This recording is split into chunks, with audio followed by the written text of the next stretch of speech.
Quand j'étais enfant, il m'arrivait souvent d'aller à l'église avec ma famille le dimanche matin. C'était une habitude que nous avions et cela faisait partie de mon enfance. Toute ma vie, j'étais à l'église. J'allais à l'école du dimanche, à l'école biblique et j'aimais vraiment ça parce que c'était un endroit où je pouvais jouer. Et j'avais des petits amis et je me souviens simplement d'avoir appris les 10 commandements. C'était comme la chose principale. Là où j'ai grandi, l'Église est tellement différente aujourd'hui, mais on nous enseignait que Jésus était ce gentil garçon qui pardonnait nos péchés et que Dieu était celui qui était vraiment en colère. Il était vraiment fâché contre nous et si nous étions méchants, il nous corrigeait. Et en réalité, je n'ai jamais vraiment appris à propos du Saint-Esprit. Donc j'ai vraiment grandi dans une maison où la discipline était très stricte. Beaucoup de mes amis avaient la liberté de faire des choses à l'école, de traîner, de passer la nuit chez les uns et les autres. Et chez moi, ce n'était pas vraiment comme ça. Mon père avait une éducation vraiment stricte à cause du fait qu'il était militaire et que mon grand-père l'était aussi, ainsi que l'arrière-grand-père avant lui. Donc il y avait une sorte de règle de droit selon laquelle, si nous étions désobéissants, nous étions punis pour cela. Et donc, je pense que ce que j'ai fait, c'est que j'ai fait le lien entre mon éducation et la façon dont mon père était envers nous, les enfants, qu'il ne nous aimait pas. Et je pense que je l'ai un peu comparé à Dieu parce que Dieu était toujours en colère et il y avait toujours une conséquence à tout ce que nous faisions de mal. Et la partie Jésus, c'était comme ma mère. Ma mère était vraiment pleine de grâce. Donc, je suis devenue très amère, très jeune, parce que je ne comprenais pas pourquoi mon père nous demandait de faire ceci. Il ne l'expliquait pas toujours. Donc, cela a commencé par un chemin de non-pardon envers mon père. Je pense que je croyais que j'étais impossible à aimer parce que j'étais un peu méchant. Je suis honnête avec vous. J'étais turbulent. J'étais souvent du genre à chercher l'attention. J'étais, vous savez, un peu le clown de la classe, à l'école. J'adorais m'amuser. Plus tard, en grandissant à l'adolescence, je voulais faire des choses que je ne pouvais pas. Quand je ne pouvais pas le faire, je faisais que ça arrive. Je restais dehors tard le soir ou je mentais en disant que je dormais chez mes copines, alors qu'en réalité, je buvais toute la nuit ou je fumais de l'herbe toute la nuit avec mes amis et j'ai commencé à devenir très volage. J'ai remarqué que les garçons commençaient à me remarquer à l'arrivée de la puberté. J'ai commencé à réaliser que je pouvais vraiment attirer l'attention et obtenir cette sorte de pseudo-amour extérieur parce qu'ils aimaient mon apparence et la façon dont j'agissais, que j'étais folle. Et ils en ont profité. À l'école, c'était cool de coucher avec quelqu'un dont on était amoureux. Donc, j'étais acceptée dans ma classe, mais rejetée à l'église. Et j'avais l'impression que, à ce moment-là, Dieu m'en voulait. Et j'ai vraiment commencé à sérieusement me demander si Dieu existait vraiment. Peut-être que tout ça n'est qu'une invention humaine. Pourquoi y a-t-il autant de règles et pourquoi tant de gens me jugent-ils? Et donc oui, au début, cette période de fête a commencé avec la promiscuité, les soirées. J'ai eu mon diplôme de lycée et j'ai commencé à sortir en boîte. J'avais une fausse carte d'identité. En gros, je traînais avec des gens qui partageaient la même vision que moi, tu vois? Je vais être honnête, tant pis pour l'Église, tant pis pour la religion, je vais juste être qui je suis. Et je veux que les gens m'aiment pour ce que je suis, sans m'imposer de règles, tu vois? Des conditions pour qu'ils m'aiment vraiment. J'ai fini par rencontrer ces gars avec ma copine et on a finalement commencé à traîner souvent avec beaucoup d'entre eux. Ils avaient de belles voitures, des bijoux et on croyait vraiment que l'argent nous rendrait heureux. Tu sais pas, j'étais déjà conditionnée à ça de toute façon parce que je me souviens très bien que quand j'étais plus jeune, je pense qu'on m'a appris de façon subliminale que les cadeaux signifient que tu fais bien, tu vois. Donc, si j'avais de belles choses, les gens me regarderaient et me respecteraient. Quand ma copine m'a appelée et m'a dit « Tu sais quoi? Je suis à Hawaï. Tu travailles 3 boulots, ma sœur. Allez, 3-4 $ de l'heure. Tu es sérieuse? Meuf, je gagne 500 $ de l'heure. » Et j'étais là. « Quoi? Et qu'est-ce que tu fais? » Elle me dit « Eh bien, viens ici et tu verras. Sache juste que tu n'es pas obligé de le faire. Mais si tu le fais, prends juste 2 semaines de vacances. » Et j'ai complètement dit « D'accord ». Donc, je suis allée à Hawaï et c'est la première nuit où j'ai fait mon premier client en vacances à Waikiki Beach. Et c'était tellement simple. Je n'ai pas couché avec le gars. Il était japonais et je me suis fixé cette règle intérieure. Je ne sortirai qu'avec des Japonais 2 semaines, puis je reviendrai au Minnesota avec tout mon argent, tout mon glamour, toutes mes bagues et toutes mes nouvelles tenues et ma garde-robe. Et je ferai simplement comme si je n'avais jamais fait ça. Ça ne s'est pas passé comme ça parce qu'une fois que j'ai commencé, la boîte de Pandore s'est ouverte. Des verres et encore des verres en sortaient. Une fois que tu gagnes cet argent, c'est tellement addictif. C'est vraiment complètement fou, au-delà de tout. Et quand j'étais au lycée, il fallait absolument avoir des Nike. Il fallait avoir des jeans Calvin Klein. Il fallait des jeans La Sassoon et Gloria Vanderbilt. Là, je me trahis sur mon âge, mais je m'en fiche parce que c'est ça qui te rendait accepté. C'est ça qui te rendait aimé à tant de niveaux. Avoir ces belles choses, avoir cette belle voiture, c'est ça, le rêve américain, non? Pourquoi poursuis-tu le rêve américain? Tu es censé aller à l'université, non? Tu es censé travailler dur. J'ai vu le raccourci et je me suis dit, laisse tomber. Je veux ce power comme un bâton de dynamite. Je veux que ça explose tout de suite. Et je veux que mes amis se demandent, comment t'as fait pour avoir ça? Et c'est en ça que je croyais. Je suis rentrée au Minnesota. J'ai dit à mon superviseur que je démissionnais. Il y avait une rumeur disant que j'étais une prostituée. Je me suis dit franchement qu'ils pensent ce qu'ils veulent, mais j'ai démissionné. J'ai commencé à faire de l'escorting. Je n'avais pas de proxénète au début. C'était mon choix. J'étais contre les proxénètes. Et donc, le gars que j'ai rencontré un soir au strip club, je travaillais dans un strip club et je trouvais des clients directement depuis le strip club. C'est un moyen de gagner de l'argent quand tu es stripteaseuse et prostituée, carrément. Donc, j'ai rencontré ce gars qui me donnait de gros pourboires. C'était un dealer. Je suis tombée amoureuse de ce gars. Il m'a dit qu'il était contre les proxénètes. Il m'a dit qu'il n'était pas proxénète, avait des amis, il était, mais qu'il n'allait pas me prostituer. Et pratiquement du jour au lendemain, j'ai appris à mes dépens quand nous sommes descendus ensemble à Vegas. Il allait contrôler tout l'argent. Il allait décider de ce que je faisais.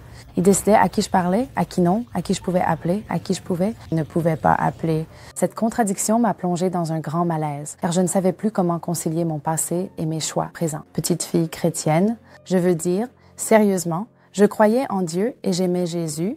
J'ai eu une révélation avec Jésus quand j'avais 8 ans. Je veux dire, même si j'étais abusée sexuellement à 8 ans, pas par la famille, un bon ami, je l'aimais vraiment quand même. Et au fond de moi, c'est tellement fou à dire. J'avais une immense grâce glissante pour moi-même parce que je savais qu'il m'aimait au plus profond, vraiment au plus profond.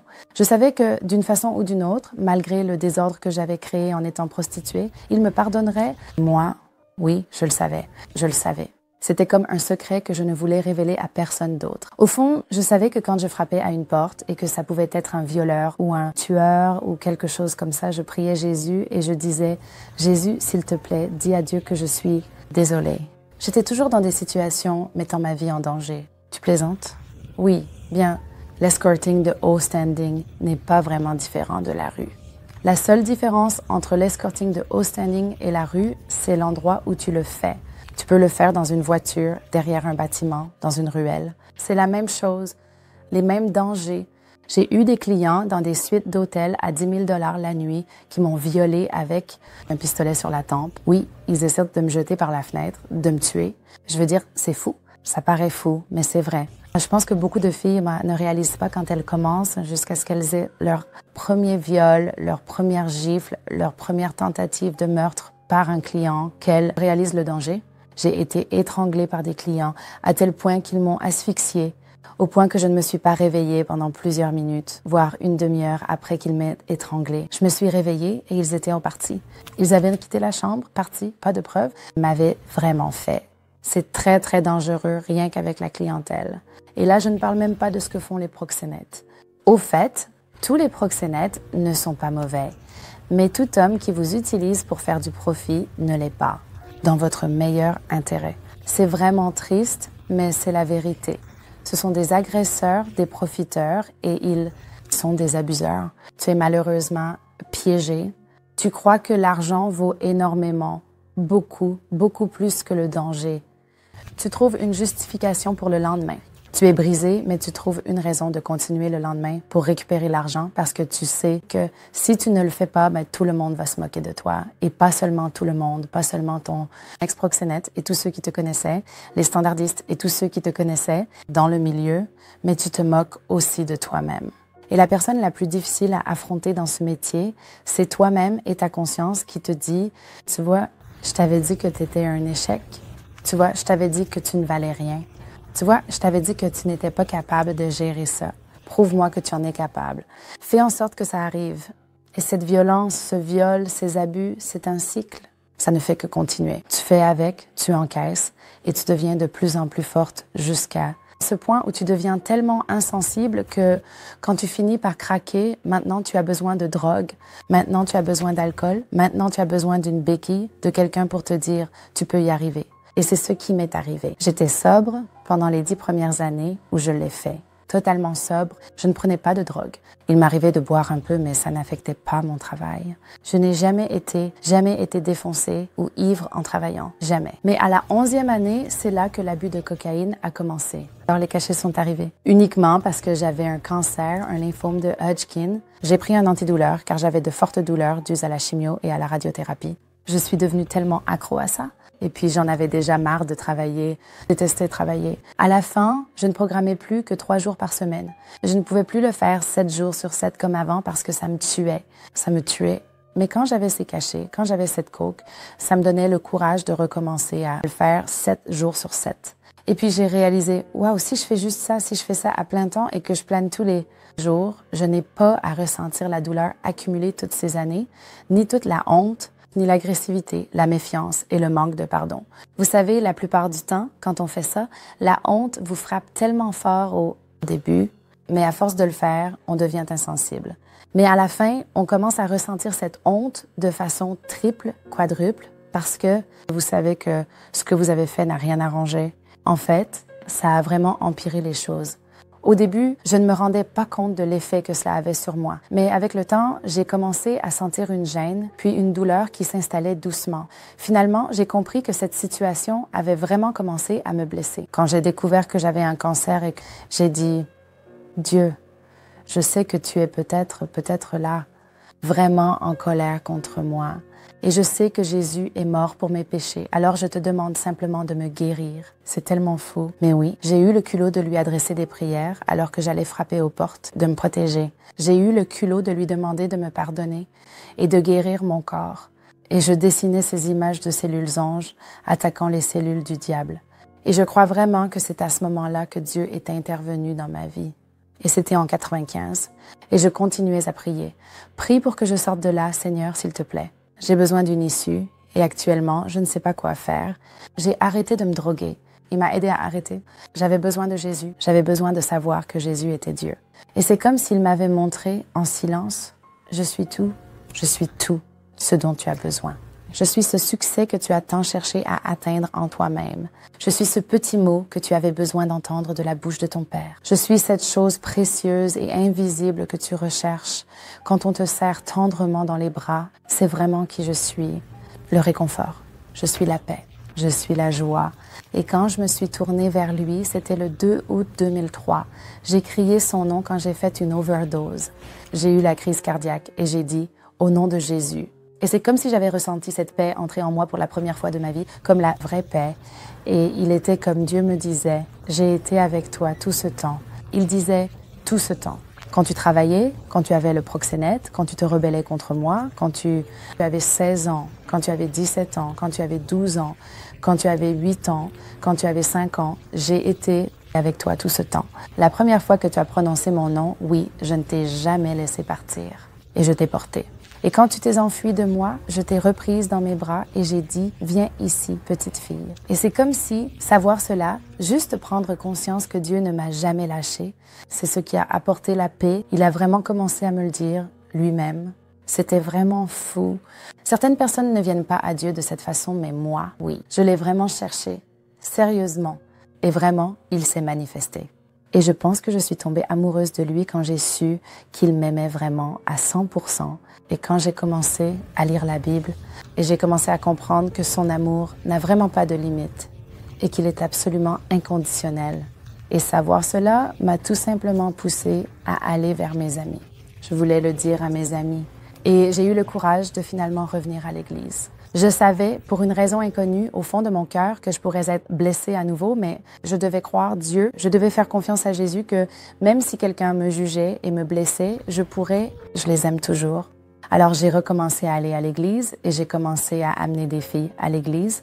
Et finalement, beaucoup ont commencé à venir. Et elles ont commencé à être sauvées et à se consacrer à Dieu. Et leurs vies ont commencé à changer. Et je n'avais nulle part où les accueillir. Et donc, l'église où j'allais à ce moment-là était l'église du sud de Las Vegas, le pasteur Benny Perez. Et il a dit que lui et sa femme priaient pour trouver un moyen d'atteindre les filles qui étaient victimes de la traite sexuelle. Et il y a quelques années, j'ai reçu un appel de mon pasteur Et tu sais aussi bien que moi que si ton pasteur t'appelle sur ton portable, c'est soit une très bonne nouvelle, soit une très mauvaise nouvelle. D'accord. Il m'a appelé, il avait les larmes dans la voix et il a dit « Annie, nous avons une maison pour les femmes. Je voulais te dire maintenant, nous avons une maison. Tu voudrais la diriger? Est-ce que tu voudrais te joindre à nous dans cette aventure pour aider ces femmes? » Et j'ai répondu « Oui. » Et nous avions cette maison et elle a été appelée Destiny House. Donc, Destiny porte le nom de quelqu'un qui, malheureusement, n'a pas eu de destinée. C'était mon enfant, qui n'a jamais eu la chance de voir la vie sur Terre.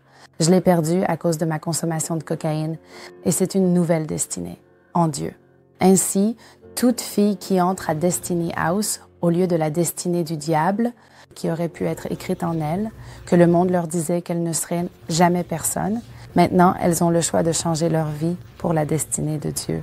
Jérémie 29, 11. Je connais les pensées et plans que j'ai pour vous, un avenir et de l'espérance, non pour le mal, mais pour le bien. Peut-être ce que t'as fait, tu ne peux pas revenir en arrière. Tu sais quoi? C'est un mensonge et l'œuvre de l'ennemi. Dieu peut changer ta vie. Dieu peut entrer dans ton cœur et te montrer peut-être les raisons pour lesquelles tu fais cela. Et Dieu peut te guérir. Il y a de l'espoir. Je n'ai jamais pensé que Dieu pourrait m'aimer à nouveau. Je croyais que Dieu était en colère. On m'a appris que Dieu était en colère contre moi, mais c'est un mensonge. Tu sais qu'il y a quelque chose qu'on appelle la religion. C'est la tentative de l'homme de s'approcher de Dieu. Et ce n'est rien de ce que Jésus a enseigné. Ce n'est rien de ce qu'est le Dieu en qui je crois. La véritable relation, c'est de savoir que Dieu t'aime et que tu peux communiquer avec lui. Et Dieu peut changer ton cœur et cela n'a pas besoin de se faire du jour au lendemain. Il t'aime tel que tu es, exactement là où tu en es. Tu n'as pas besoin de purifier pour venir à l'église. Tu n'as pas besoin de te purifier pour avoir un ami chrétien. Il t'aime tel que tu es et il entre dans ton cœur. Tu sais, Dieu t'aime peu importe où tu as été, ce que tu as fait. Je me fiche de la folie de ton passé. Peut-être tu as fait des choses encore plus folles que moi. Il t'aime. Il t'aime inconditionnellement et il veut te connaître. J'encourage simplement toute personne qui regarde en ce moment, si tu sens que Dieu touche ton cœur, si tu as l'impression que cette culpabilité est tellement écrasante que tu n'arrives pas à la dépasser, sache ceci. Dieu est plus grand que ta culpabilité. Dieu est plus grand que toute ta honte. Dieu est plus grand que tout le manque de pardon dans ton cœur. Oui, je sais que c'est facile de dire de pardonner à la personne qui t'a blessé. Tu sais quoi? Ça commence par un pas. Tu invites Jésus dans ton cœur parce que Dieu t'a pardonné. Jésus t'a pardonné, c'est pour cela qu'il est mort sur la croix. Sais-tu que Jésus a été vendu, tout comme tu te vends? Il a été vendu pour 30 pièces d'argent. Si tu penses que Jésus ne comprend pas la brutalité, qu'il ne sait pas ce que c'est d'être frappé, de saigner, d'être étranglé, de se faire cracher dessus, d'être insulté, et tout ça pour 30 pièces d'argent, il comprend le trafic bien plus qu'on ne le pense. Et je veux juste que tu saches quelque chose. Si tu lui donnes ta vie aujourd'hui, tu ne seras plus jamais la même personne.